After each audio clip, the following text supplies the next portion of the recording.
One winter day, near Christmas time, I was meditating early in the morning when suddenly, I felt as if something opened in my brain, as if a new opening had been created. I felt an energy rising up my spinal cord. I managed to keep my attention on the crown of my head while the energy rose higher and higher, passing through the neck and then entering the brain. Suddenly I was met with a flow of silver light pouring into my brain. There was a sound like thunder or a waterfall in my ears, and the noise grew louder and louder. At the same time, I began to expand. I can't exactly describe what I mean by this, but it seemed like my consciousness now encompassed an increasingly vast space.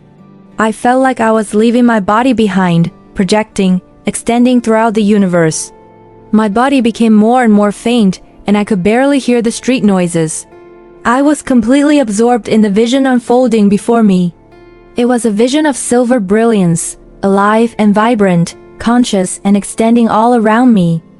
The small I that I was became a point of consciousness, observing this great personality that had developed, this great intelligence that seemed to encompass the entire universe.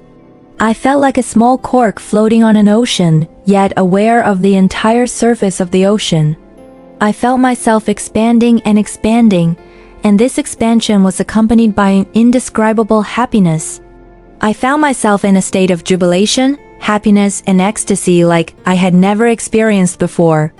It was an incredible sight, and I was completely bewildered by what was happening to me.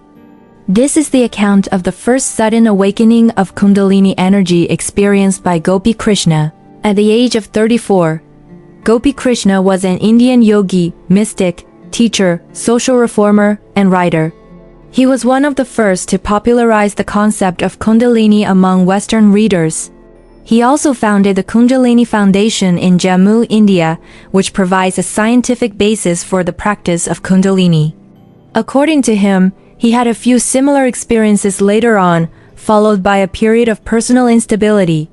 Finally, at the age of 49, he managed to make that heightened state of consciousness permanent.